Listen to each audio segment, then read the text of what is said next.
Почитувани гледачи, ви посакувам добре дојде во најновото издание на емисијата 24 од Сесрце.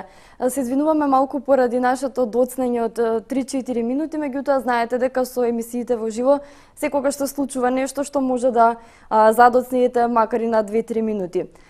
Ние и денес имаме една интересна тема на разговор, како што велиме впрочем и во Форшпанот, против сите животни пречки, да ги надминеме заедно и да ја подигнеме свеста. Меѓутоа пред да преминеме темата, со оглед на тоа што емисијава оди во утрински термин, да ги проследиме сервисните информации, да видиме каков ќе биде денот што не очекува. Ќе почнеме со временската прогноза која вели дека времето предпладне во Македонија ќе биде сончево и топло, попладне ќе има појава на нестабилност со локален пораен дожд, грмежи и засилен ветер, особено во западните делови. Поинтензивни процеси се очекуваат во ноќните часови кога ќе има пообилни врнежи од дожд и услови за зголемена појава на град. Во текот на денот и ноќта ќе дува умерен до засилен ветер од југозападен правец. Утринската температура од 9 до 17 степени, а дневната од 24 до 33. Во Скопје предпладне времето ќе биде сончево и топло. Кон крајот на денот ќе има услови за појава на нестабилност со пораен дожд и грмежи. Ќе дува умерен до засилен јужен ветер. Утринската температура ќе се спушти до 14, а дневната до 31 степен. Интересно, иако временската прогноза вели сончево и топло, ние во Скопје сме сведоци на дожд, меѓутоа тоа е што вели временската прогноза. Следува состојбата на патиштата, која вели дека сообраќајот на сите магистрални и регионални патни правци низ државата се одвива непречено по суви коловози. Поради оштетување на коловозот од надојдена вода од река Радика на патен правец Р409 Маврово-Дебар во близина на Бошков мост, направен е бајпас и сообраќајот повторно се одвива по две коловозни ленти. Затоа има поставена соодветна сообраќајна сигнализација. На патниот правец Гостивар Маврово во близина на Новосело поради реконструкција на мост, сообраќајот се одвива регулирано со семафори и наизменично по една коловозна лента. На патниот правец Демиркапија Удово кај тунелите на Демиркапија се изведуваат градежни работи на пат. Затоа има поставено светлосна сообраќајна сигнализација која го регулира сообраќајот. Можни се повремени кратки застои во одвивањето на сообраќајот на тој дел од патот. Патниот правец Р103 Неготино Радовиш, односно Неготино Штип преку Лакавица поради оштетување на мостот број 9 преку реката Вардар, целосно е затворен за сите видови на сообраќај како и за пешаци. Поради тоа, сообраќајот е пренасочен преку патниот правец Неготино Криволак Пепелиште и тоа само за лесни возила. Информација за движење на патниот правец Р104 Скопје Македонски Брод преку Националниот парк Јасен од 1 април оваа година, Скопје Македонски Брод од 6 часот до 9 и од 16 до 18 часот, Македонски Брод Скопје од 5 до 6 часот наутро и од 18 до 20 часот. Интензитетот на сообраќај надвор од градските средини е умерен, а на граничните премини нема подолготрајни задржувања за влез и излез од државата. И сега што се однесува до настаните на денот, би ги споделила со вас оние што се од областа на културата. Во Скопје, значи, сега напладне во 12 часот ќе има портрет на истакнатиот македонски поет Славе Ѓорго Димовски во Друштвото на писатели на Македонија. Во 20 часот вечер ќе има промоција на збирката поезија Нова реалност за просторот од Дијана Петкова во кино Фросина. И денеска во 12 часот напладне, по повод Меѓународниот фестивал за класична гитара, во Детскиот културен центар Карпош ќе се одржи прес, или оние кои што го знаат Детскиот културен центар Карпош, повозрастните генерации може би го знаат како офицерски дом. Не е само во Скопје, значи не се случуваат само во Скопје настани од културата, има и во Крива Паланка самостојна изложба на скулпторот Томе Бундевски и концерт на вокално-инструменталниот состав Адлибитум Арт од Битола во Центарот за култура во фоајето во 19 часот. И како информација само можам да ви кажам дека Театарот за деца и младинци од Скопје ќе настапи на 20-тиот меѓународен фестивал на театри за деца со представата Бескрајни соништа во Суботица. Тоа што се однесува до сервисните информации, ние можеме да преминеме конечно на нашата денешна тема на разговор, а тоа е првата детска амбасада во светот Меѓаши, и по тој повод со нас во студиото е господинот Драги Змијанац, основач и председател на Меѓаши. Посакувам добре дојде во 24 од Сесрце. Добро ве најдов и се надевам на гледачите ќе им биде интересно да не следат. Така, ќе биде интересно и се надеваме дека малку ќе подигнеме свеста повеќе. Но за почеток јас редно е мислам да ве прашам за почетоците, па ќе преминеме и на оние актуелни настани кои што се случуваат со оглед на тоа што веќе 21 година постои организацијата Мегеш и ако не се лажам на 29 април го прославивте вашиот роден ден. Да. За овие 21 година според некои статистики околу 90% слушнале за Мегеш, што и не е чудно нели со оглед на долгото постоење. Па да се навратиме во 92-та, малку сосема накуса барем околу идејата нели на ваков тип на организација. 92 година беа војните во поранешна Југославија, кризата кога не размислувавме како ќе работиме, со што ќе се занимаваме, туку едноставно сакавме да им помогнеме на децата погодени од војната. И се сеќавам мојата колешка која е иницијатор на оваа идеја на Гордана, беше на македонската телевизија кога го поддржа апелот од Сараево за организирање на воздушен мост, спасување на деца од Босна и Херцеговина во Македонија. Тогашната компанија Палер Македонија ни даде еден бесплатен авион и почна да пристигаат бегалци. Се сеќавам тогаш и такси компанијата Плава Лагуна ни излезе во пресрет и многу уметници како Есма Реджепова, Драган Мјалковски, Коле Ангеловски и така натаму. Ние бевме тука да ги згрижиме бегалците. Всушност не бевме ниту регистрирани, ниту формирани. Тоа се случуваше на почетокот на април, а ние се регистриравме на крајот на април. Моравме формално да се регистрираме. Всушност ги затекнавме и самите институции неподготвени во згрижување на децата. Тогаш ниту УНИЦЕФ, ниту Високиот комисаријат за бегалци, ниту Црвениот крст беа подготвени за згрижување, а ние веќе преку македонската телевизија упативме апел да се отворат сите прифатилишта, детски одмаралишта. Граѓаните покажаа огромна граѓанска солидарност. Една недела се сеќавам дека правевме списоци околу граѓаните кои сакаат да згрижат бегалци и секако сите очекувавме дека војната ќе трае кратко, дека таа ќе заврши, дека ние многу брзо ќе се насочиме кон мирновременски активности, но за жал тоа не се случи. Војната траеше до 1997 година. Паралелно ние во меѓувреме свативме дека не можеме севкупно да се ангажираме само за згрижување на бегалците во Босна и дека треба да се сподели товарот со другите западноевропски земји и почнавме да организираме дестинации во Шпанија, во Данска, во Словенија, во Турција и така натаму и ги отворија вратите овие земји. Навистина Македонија во еден момент кога беше 60.000 бегалци недоволно подготвена, јас го споделија товарот овие земји и на тој начин се растовари Македонија од овој да кажам овој товар кој неподготвено тогаш влетавме сите заедно како држава новоформирана, сакајќи да им помогнеме на нашите поранешни сограѓани од поранешна Југославија.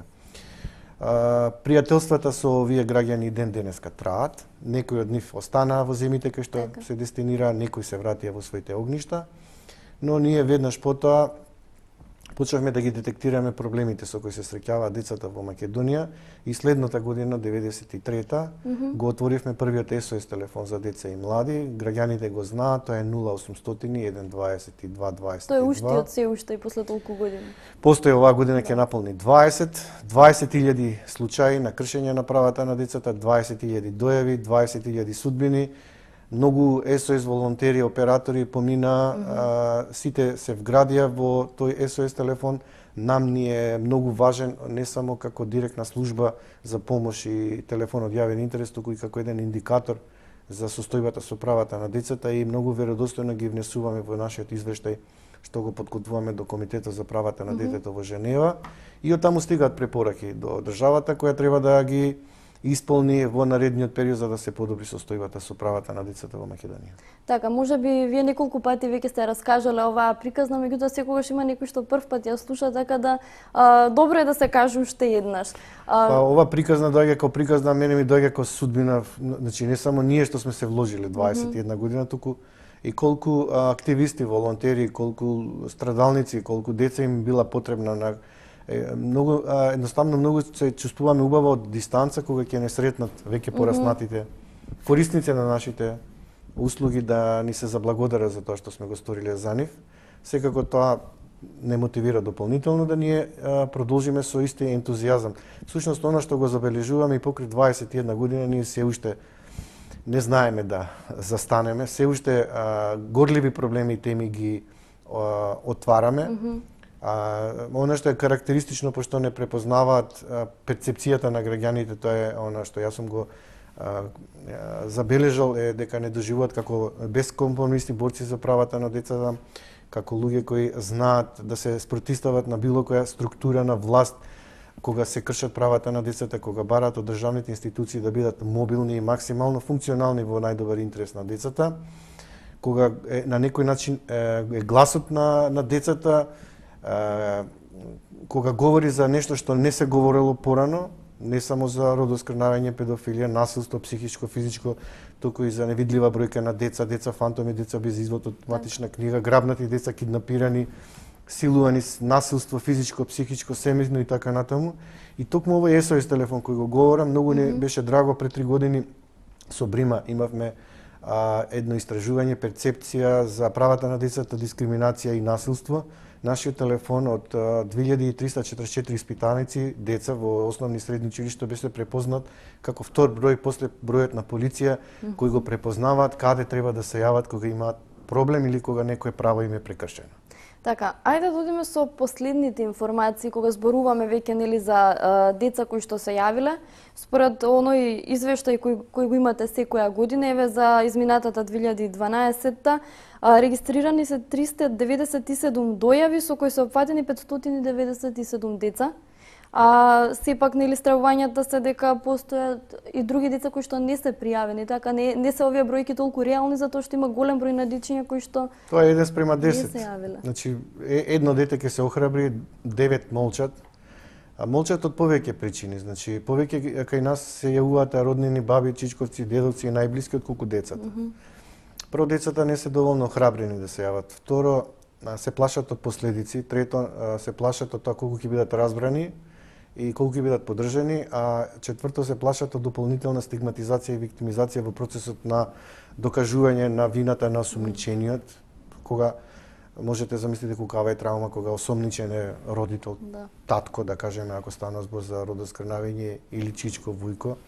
И децата се збунети кога имаат насилство, силување од најблизок, а тој треба да му биде прва потпора и одбрана.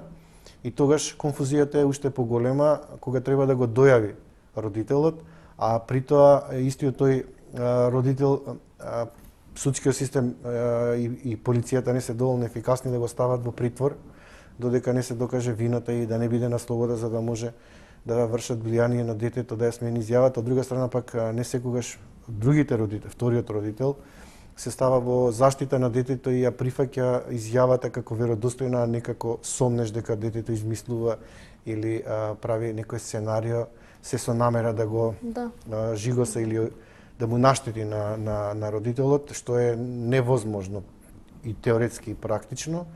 И повторно ќе кажам, во тој еден лавиринт на недоволен систематизиран систем на заштита, кој ќе работи по најдобар интерес на детето, каде што детето ќе биде згрижено во некој згрижувачко семејство, се додека не се расчисти семејството во состојбата во семејството и центарот за социјална работа, додека не постои вистински критериуми за одговорно родителство, да се врши мониторинг, строг надзор на остварување на родителско право и дури ние се залагаме да се превземат мерки на одземање на родителско право ако родителот не ги исполнува соодветно критериумите кои ги воспоставува Центарот за социјална работа, затоа што не можеме ние да очекуваме дека секој родител е одговорен. Имаме многу случаи на насилство, силување, злоупотреба од страна на родителите. Тоа се документира и во електронскиот и дневен печат и навистина е травматично за едно дете да се врати во таа средина каде што таму се случило. Така, со оглед на тоа што еве од овој извештај кој што го споменуваме, не станува збор за ниски бројки, значи сепак се релативно високи.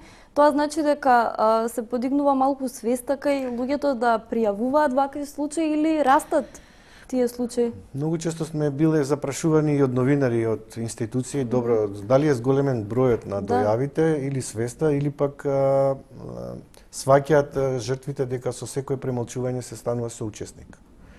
Ние инсистираме на охрабрување и на дојавување, но инсистираме и на максимална заштита на детето жртва и сведок, да не биде дополнително травматизирано и да биде заштитено во тој процес што го кажав на докажување на вината на осумничениот, а при тоа сторителот на тоа кривично дело да биде на сигурна дистанца во притвор додека не се докаже вината. Оно исто така што загрижува во последно време зголемениот број на бракоразводни постапки, каде што е дополнителна травма за детето, посебно со еден притисок на родителите, каде што не го гледат најдобриот интерес на детето, туку се ставаат во позиција на моќ кој кого ќе надмудри и кој ќе добие наклонетоста од детето. При тоа се служа со секакви средства за да му наштетат на другиот партнер, дури користејќи ги и институциите како што е судот и Центарот за социјална работа во надмудрување на помокниот, повлијателниот, поимотниот, не водејќи доволно сметка како тоа се рефлектира на психичкиот раст и развој на детето. И она што ние се залагаме, независно од економската состојба на родителот, детето да биде прашано во процесот на бракоразводна постапка со кој родител има остварено емоционална добра врска, и ако е тоа со помалку имотниот родител, судот нему да му го даде правото на старателство, а другиот, независно од неговата моќ, да биде со право на видување. Иако и тука има проблеми околу правото на видување, на кој начин тоа се остварува, затоа што многу често мајките се јавуваат во улога на жртва, велат, еве јас 5 дена го чувам, го бањам, го хранам и така натаму, тој за викенд ќе му изнакупи еден куп подароци, не може да се компензира мојата мака и труд што го вложувам за сметка на тоа што тој го прави за време на викенд 2 пати неделно. Во последно време заговараме и застапуваме една теза која се надевам дека ќе добие зелено светло, а тоа е подеднакво старателство, да нема надмудрување на тоа кој ќе биде старател, кој ќе има право на видување, туку подеднакво старателство од двата родители, а за разбрани родители нема потреба ни подеднакво старателство, ни право на видување, ни едноставно се прават договори меѓу брачните партнери да детето не го доживува толку тоа на травматичен начин и едноставно родителите се видуваат без при тоа да има навреди, повреди, закани, уцени и нешто што детето ќе го смета како сосема нормална комуникација меѓу двајца возрастни луѓе. Верувам дека таквите случаи се поретки, значи штом дошло до развод, веројатно една од главните причини е тоа што не може да се воспостави добра комуникација. Меѓутоа оваа теза што ја застапувате детето да има право да бира, зборуваме сепак за една под наводници нели реална слика, затоа што и во почетокот кажавте дека најчесто детето е жртва на манипулации, без разлика дали од мајката или од таткото, без разлика од кој родител. Така што не знам ни дали тоа е идеалното решение. Не верувам дека постои некоја формула, дека постои идеално решение, да може детето да избере само и да го направи вистинскиот избор, затоа што детето не мора да биде класично интервјуирано со кој сака родител, но низ разговор. Така. Може да се оцена центрите социјална работа и судот со кој родител детето, ако веќе останува старата формула старател и право на видување, со кој родител би сакал да живее, но тука сега има друг проблем. Ако се одлучи детето да живее например со мајката, мајката е навработена, а таткото е вработен, имотен, моќен.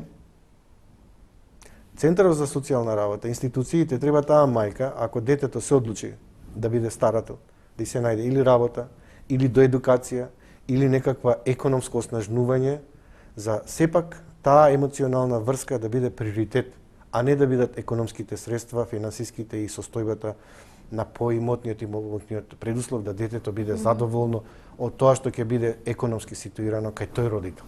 Така. Да не заборавиме дека и гледачите имаат можност да се вклучат на телефонските броеви 60 91 924, 60 91 925, доколку имаат било какво прашање или може би сакаат само да го споделат своето мислење токму на оваа тема.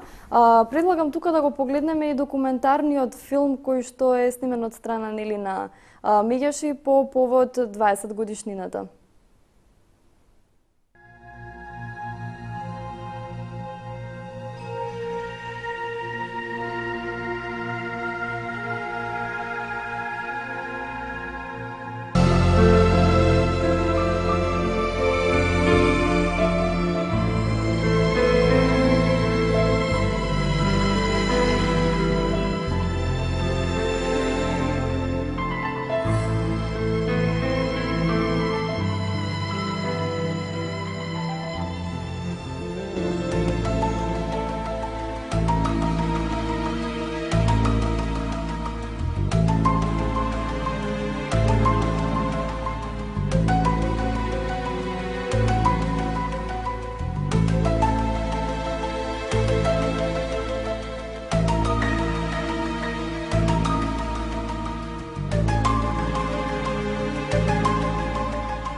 Се вративме во студио, ќе го продолжиме разговорот токму на оваа тема, нели првата детска амбасада во светот Меѓаши.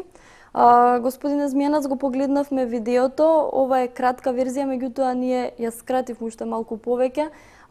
Имаше неколку нели да речеме поексплицитни малку содржини кои што не е многу пријатно можеби во утрински термин да се емитуваат за гледачите. Како ќе го коментирате вие ова видео? Па во овој дел може гледачите да го видат, да ја видат кампањата која ја спроведувавме со одговорно родителство, каде што ги потсетувавме и се потсетувавме самите себе како родители колку е важно одговорното родителство, комуникацијата, разговорот со детето, колку е важно на детето да му се каже дека го сакаме, да го гушнеме, но и да најдеме време за разговор, што ни станува проблем. Нашата заложба е секогаш да одвојуваме, ако треба и малку време, тоа да биде квалитетно посветено во разговор со децата, дека ние сме првите приматели на информација кога детето има проблем.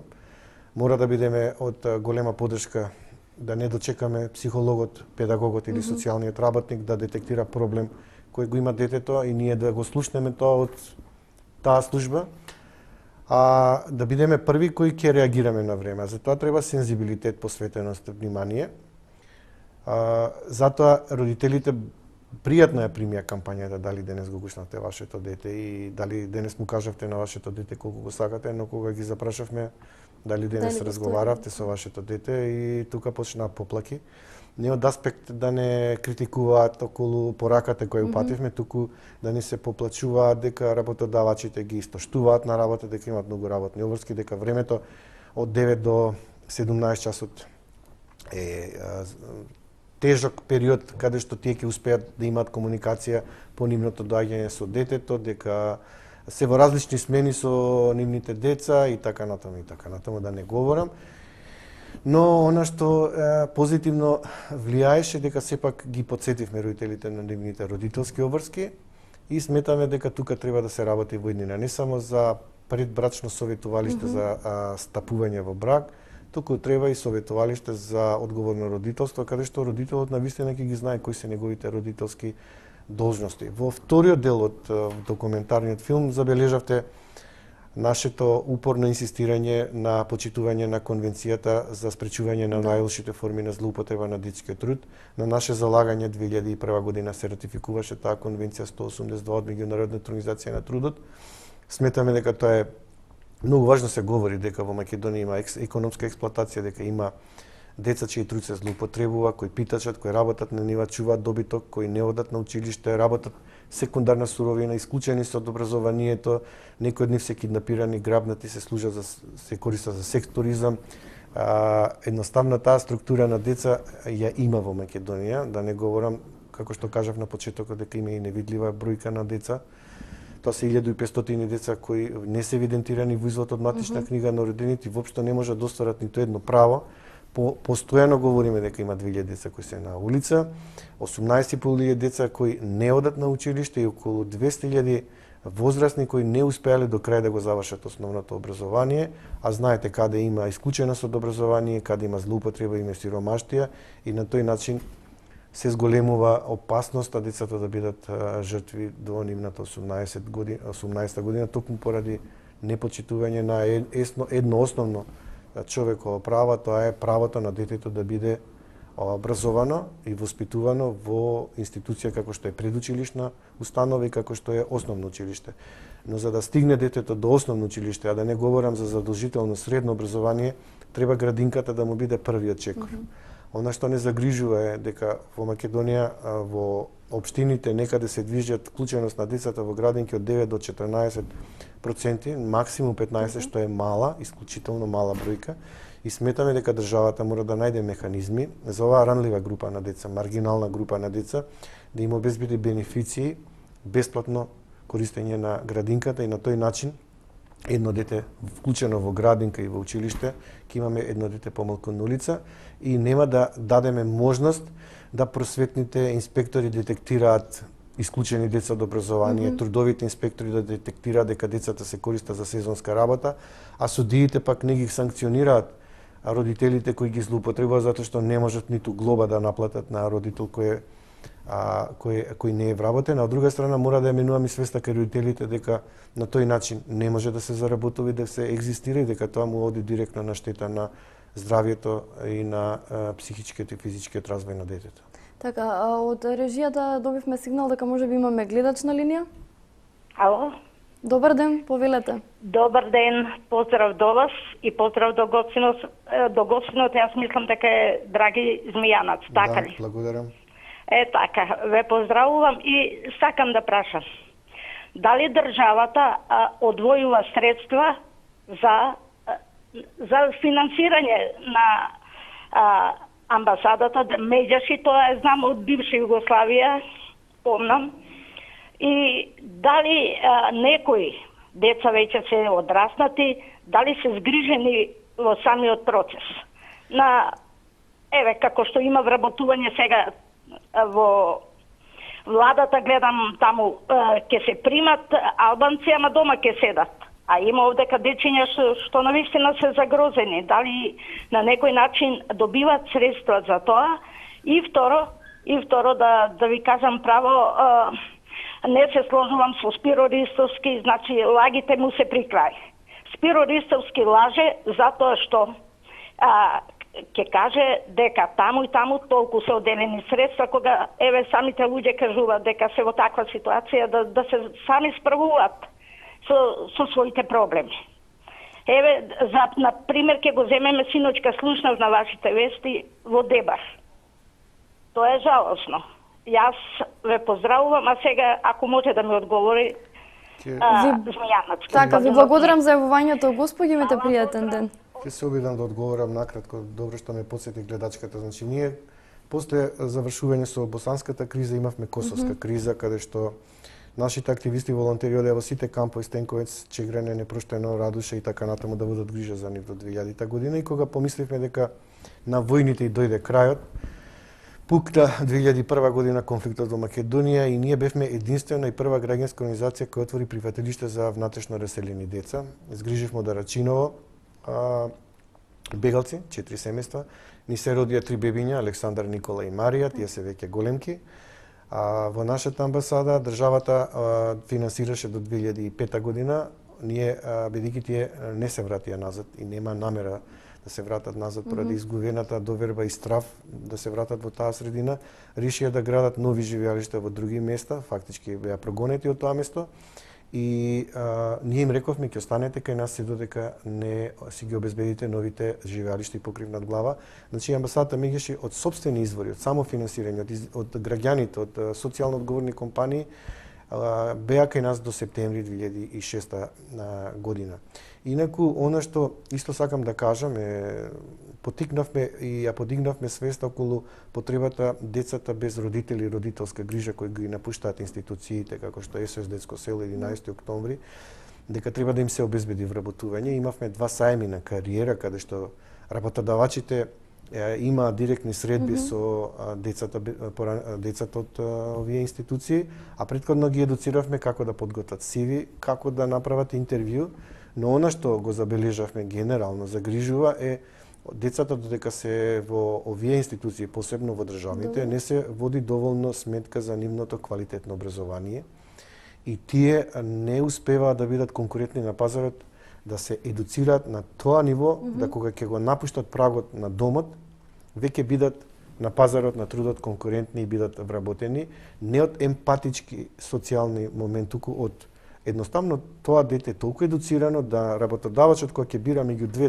деца, едно дете кое има еднакви знаења како и другото, а ова кој е дете корисник на претходни бенефиции од страна на државата како дете без родителска грижа, биде на приоритет, а не затоа што е дете без родители и родителска грижа, што е на некој начин погрешен чекор и дека не се инвестира доволно во нивното образование. Инаку да одговорам директно.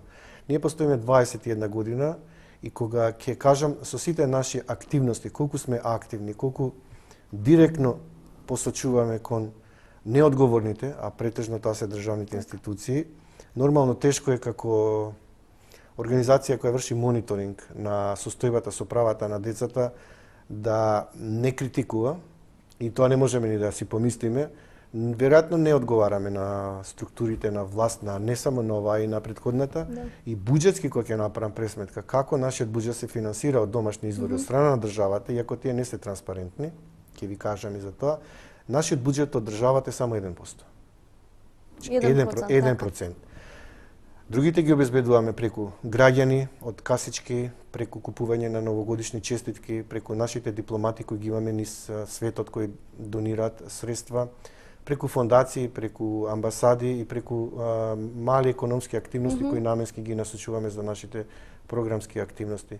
Значи, ако се подпреме на она што ние го заслужуваме, до сега ќе требаше да има за детската амбасада марка, да има недела на детска амбасада, да има буџет за детска амбасада, меѓутоа тоа иде тешко, затоа што ние знаеме да критикуваме. И кога има педофилија во црквата, католичка, православна, знаеме да побараме одговорност и од министер ако ги злоупотребува децата за политички цели или други активности.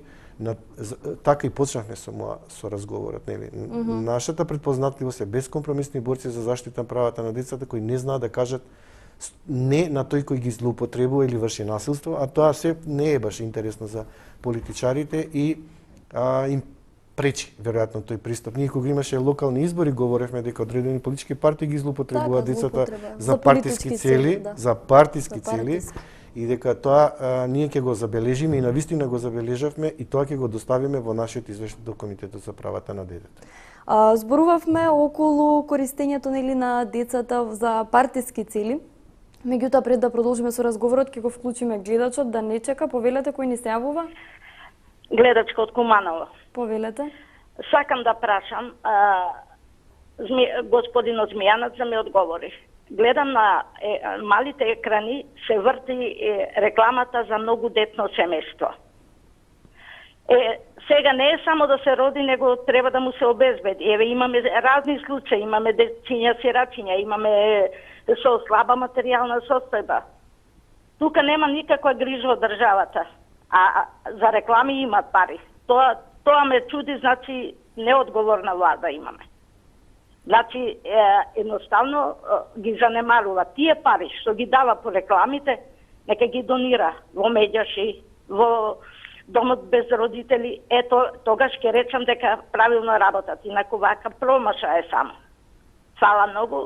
Пријатно. Ви благодарам за јавувањето, господи, имате пријатен ден. Па има гледачката право, јас би ги поканил сите политичари, еве нека дојдат во нашиот дневен центар за деца кои не одат на училиште и во Шутор Изер исто така да видат колку тие дечиња имаат проблеми и зошто не одат на училиште. Значи едноставно нивниот старт во училиште, значи финансиски средства кои родителот кој не вработен не може да ги покрие. Тие не ги знаат ни деновите, ни месеците, ни годините, едноставно добиваат некаква првична едукација во тој наш дневен центар, да не кажам дека и се капат со помош на граѓаните и донации, им обезбедуваме и облека и храна.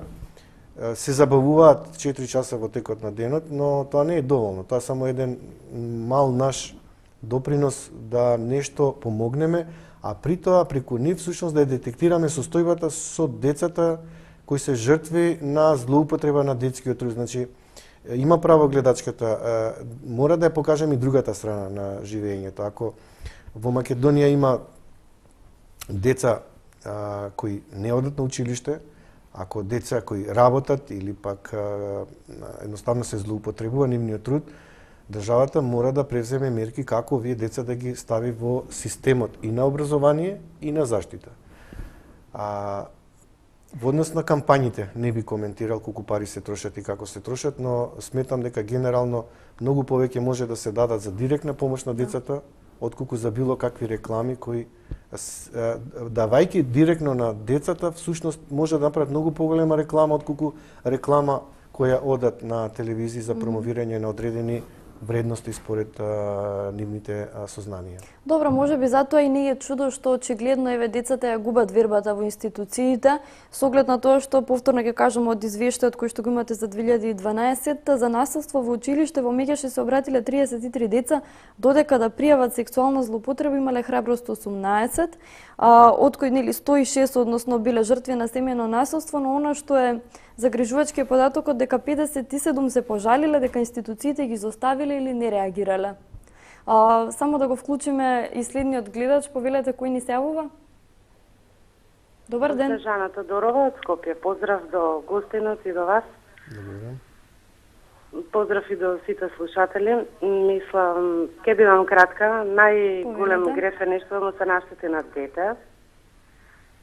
И затоа јас би му предложила на господинот Мијанат како организација, пошто ги следам нивните активности на Facebook, сме пријатели, да се ангажираат малце повеќе околу тоа да го поттикнат владата, ова или било која друга, не е важно, да ги поттикнат да го сменат законот за нели овие што се сексуални или било какви други злосторници што им наштетуваат на децата и да има малце поголеми казни или малце повеќе поголеми казни за нив, затоа што баш некоја читав у весник дека секој што знам како беше од 6 злосторници, не знам 5 го повторуваат после 3 години злосторството и така натаму.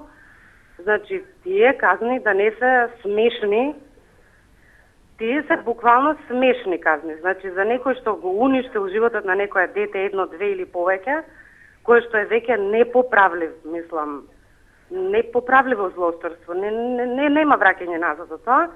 Значи, многу мала казна е да се 3 години, 6 години, 10 години е мал.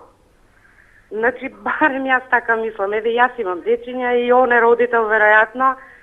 Значи, еве секој нека помисли прво на своите деца, каква казна би му наменил на злосторникот. Па потоа нека, мислам, види дека на вистина нашиот казнен систем е смешен. Ви благодарам за јавувањето, доколку тоа е се. Пријатно, имајте убав ден. Гледачката во две низини изјави има право. Боли тогаш кога тоа се случува на своето дете и треба секогаш судиите кои досудуваат казни да тргнат од тоа дека секој дете жртва е нивно дете. И дека и втората работа дека сексуалната злоупотреба, родоскрнавењето и педофилијата оставаат најтешки длабоки трауми кај детето, дека децата не знаат да се справат со тоа, дека молкот таењето трае некојаш и 20 години и дека казните се мали, иако морам да кажам дека на наше залагање 2008 година со обелоденување на многу случаи, енормно многу случаеви, владата на итна седница предложи на собранието казните да се зголемат двојно. Так. И кога ние очекувавме дека тие репресивни казни ќе имаат превентивна мерка, се разочаравме и веднаш предложивме нови мерки на владата.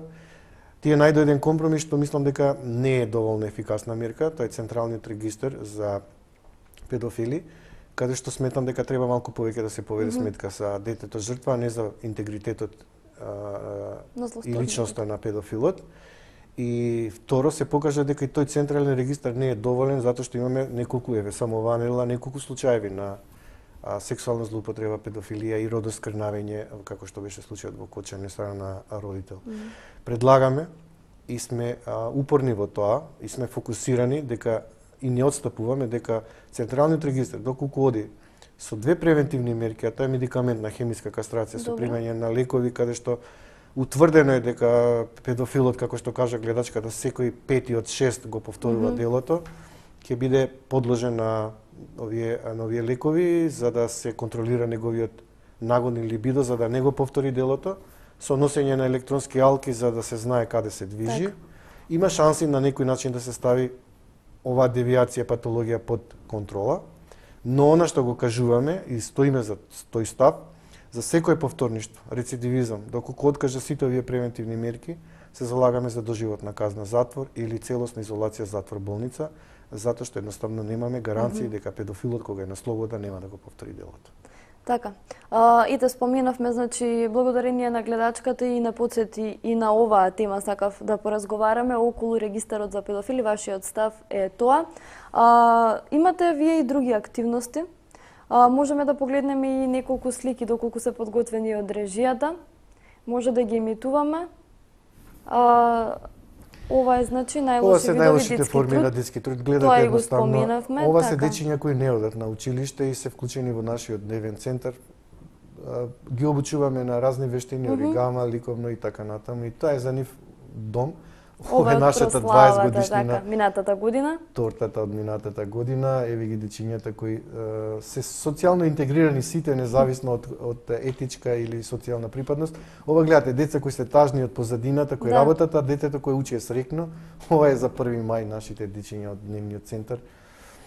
Надписи во печат во голем број, значи јас пресметав дека имаме над 1500 надписи. Кампањата Калиопи и Виолета Томовска не поддржаа во глобалната кампања за вклучување на сите деца во образование, нашиот претпознат SOS телефон, нашите волонтери во директна работа со децата членови на амбасадата, глобалната недела, глобалната акција за вклучување на децата во образование на плоштадот, најголемиот ланец во светот кога децата од Македонија ги поддржаат децата од целиот свет да се вклучат, детските работилници во дворот на детската амбасада. Наши волонтери, над 1000 волонтери до сега вложиле свој ангажман. Јас пресметав дека тоа е околу 1,5 милиони евра донација нивна лична во време посветен на децата во нашите детски работилници. И навистина е убаво чувството кога се тоа ќе биде евидентирано, документирано. Вие знаете дека ние сме многу активни на социјалните мрежи. Имаме свој канал на YouTube со над 570 видео записи, посетени околу 120.000 посетители. Вебсайт би рекол дека сме прва организација која уште 97 година отвори свој вебсайт. Го следат во просек околу 2.500-3.000 луѓе со отварање на 5 до 6.000 поединечни страници на вебсајтот. Да не ги кажам сите други алатки како што се Twitter, Flickr, Pinterest, Facebook и така натаму. И тие алатки всушност ни помогнаа на поедноставен начин граѓаните уште повеќе да дознаат за нас. Иако ревносно ги ставаме сите информации во нашиот електронски информатор Бушавко, кој го објавуваме на 6 месеци на година дена, затоа што тоа е на некој начин архива која станува запечатена за цел живот и едноставно документ, лична карта која никој не може да каже да негира нешто што навистина е сторено, а при тоа почитуваме и транспарентност и отчетност, правиме секоја година ревизија и сите ревизорски мислења ги ставаме на нашиот вебсайт за да бидат достапни и кон потенцијалните донатори и кон граѓаните. Граѓаните многу сме им благодарни што не поддржуваат со донирање на нивниот денар во нашата касичка кој наменски ода за нашите активности. Честитките социјално одговорни компании ги купуваат. На тој начин ни даваат директна поддршка. Граѓаните ви велам доаѓаат со облека која ја донираат во детската амбасада, нашата домакинка Слободанка прави селекција, што е употребливо им дава на децата и родителите на вистина тоа да го користат. Многу компании ни помагаат во нашата работа. Сме имале социјална одговорност со компании како што се Генел, Бимил, Стопанска банка, да не ги набројувам, кои не помогнале директно во нашата работа. За тоа сме им исто така многу благодарни. И да не беа тие социјално одговорни компании, граѓаните и нашите волонтери, очекувањето на поддршка од државата и од буџетот на државата кој постои со 12 милиони денари и е недоволно транспарентен кога се дели пред 5 дена пред Нова година, никој не знае кој ќе биде корисник. До сега ќе бевме замрени со финанска поддршка од државата и навистина е срамота за оваа држава да донира прва детска амбасада во целиот свет, единствена од ваков карактер со развиена своја мрежа членство и во Eurochild и во Euronet и во Child Help International и Global Child Against Labor и во многу други мрежи, Human Rights House и така натаму, едноставно предпозната со голем рейтинг, имидж и доверба и мислам дека треба да се запрашаат зошто не одвојуваат од буџетот за работата и активностите на првата детска амбасада, затоа они сносат одговорност, не ние. Така се оставено на филантропите. Па да, филантропите кои навистина се повеќе и повеќе даруваат. И целна група, морам да кажам дека децата, старите луѓе, лицата со хендикеп се на прво место во однос на тоа колку граѓаните се подготвени да даруваат. Така, ајде да го вклучиме и нашиот следен, верувам дека и последен гледач со оглед на тоа што сме веќе при крајот на емисијата. Повелете добар ден за кого? Ало. Добар ден, повелете. Добар ден, на телефон Даниела Трајковска. Јас имам одреден период работено во детската амбасада Миѓеши и ги поддржувам сите овие активности и ангажмани кои што ги прави господинот Драги Змијанац и сите вработени и волонтери во детската амбасада Миѓеши, затоа што Лично јас ги имам видено сите активности кои што се прават во таа детска амбасада и потполно се служувам со сето ова што го произнесе во последниве мигови господинот Драги Змијанац.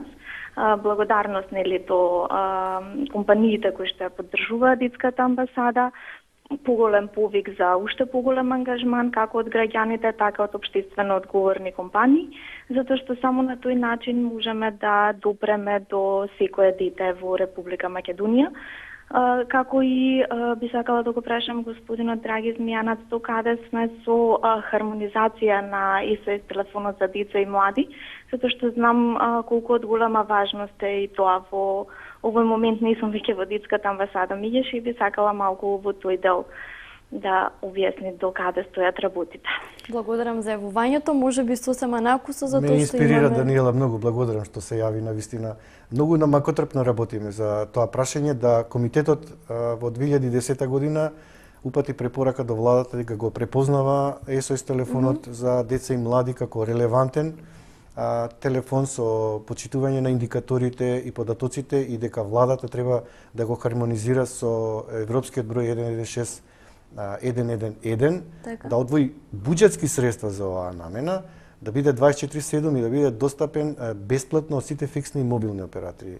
Бидејќи првата детска амбасада е членка во Националната комисија за правата на детето, го поставив тоа прашање, стигна до владата, повторно е вратено лично, бидејќи го спомна и министерот Спиро Ристовски, вети на една од седниците дека ќе најде начин како да се подржи овој сервис кој е од јавен интерес, кој првата детска амбасада го менаџира на 20 години и еве јавно го повикувам да неговото ветување го оствари, затоа што тоа не го прави за Меѓеш и не го прави за нашиот СОС телефон, туку за децата, бидејќи во овој момент децата може да се јават само од фиксниот број на Тихоум, бесплатно, но не и од другите мобилни фиксни оператори. И она што сакам да и кажам на колешката Даниела, дека побарани сме и од исчезнати грабнати деца, паралелно да го отвориме и бројот 116000.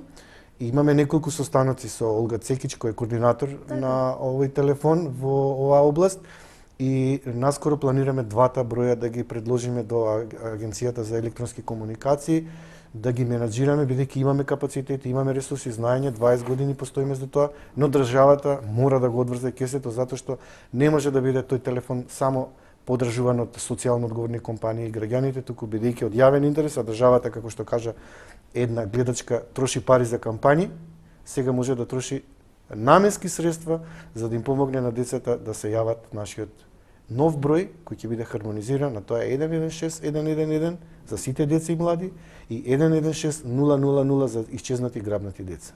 Така, не е ни чудо, може би со оглед на нели сите овие активности што довербата од страна на граѓаните и децата постојано расте. Еве според истражување за на тема доверба нели во граѓанското општество го имате првото место. Можеме да ги погледнеме и графиконите од режија доколку се подготвени. Овие се интересни податоци со оглед на тоа што го имате пак второто место како пример за најуспешна организација. И второ место нели во секторот на демократија и човекови права.